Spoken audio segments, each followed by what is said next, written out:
Earl scowled across the marble-floored lobby, his embellished finger curled tightly into his fist. He went through the inner door that Norman buzzed open for him and into the communal hallway, where he turned left and, licking his lips at the prospect of a nightcap, proceeded to the north elevator. His third-floor apartment was at the top of the building. He did not have a city view, only windows on the courtyard, and 8 other apartments shared that level, but his unit was sufficiently well positioned to justify calling it his penthouse, especially because it was in the prestigious Pendleton. Earl once owned a 5-acre estate with a 17-room manor house. He liquidated it and other assets to pay the ruinous fees of the blood-sucking, snake-hearted, lying bastard may they all rot in hell defense attorneys. As the elevator doors slid shut and as the car began to rise, Earl surveyed the hand-painted mural that covered the walls above the white wainscoting and extended across the ceiling. Bluebirds soaring joyously through a sky in which the clouds were golden with sunlight.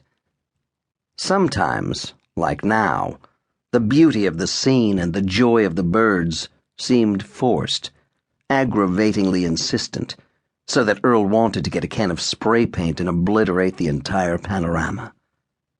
He might have vandalized it if there hadn't been security cameras in the hallways and in the elevator, but the Homeowners Association would only restore it and make him pay for the work.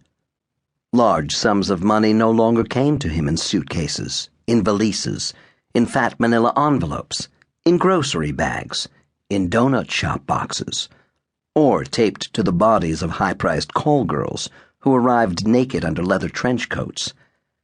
These days, this former senator so frequently felt the urge to deface so many things that he needed to strive to control himself, lest he vandalize his way into the poorhouse.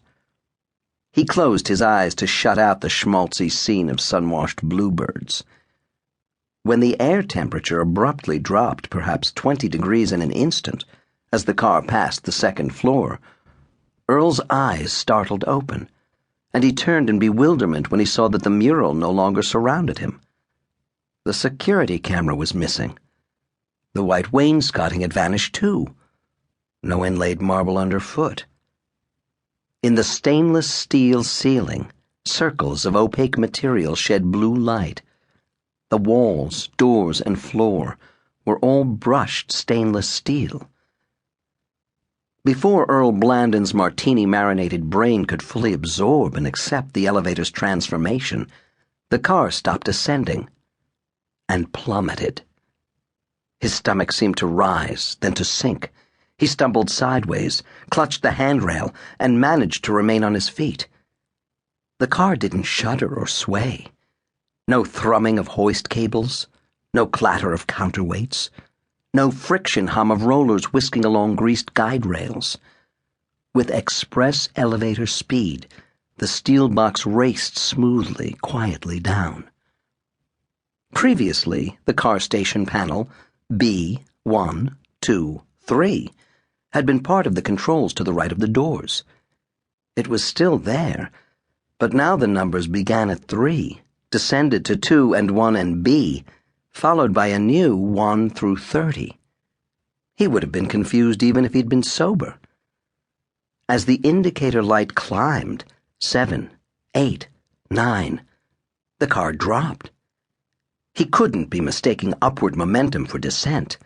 The floor seemed to be falling out from under him. Besides, the Pendleton had just 4 levels, only 3 above ground. The floors represented on this panel must be subterranean, all below the basement. But that made no sense. The Pendleton had 1 basement, a single underground level, not 30 or 31. So this could not be the Pendleton anymore, which made even less sense. No sense at all. Maybe he had passed out. A vodka nightmare. No dream could be this vivid, this intensely physical. His heart thundered. His pulse throbbed in his temples. Acid reflux burned his throat, and when he swallowed hard to force down the bitter flood, the effort brought tears that blurred his vision.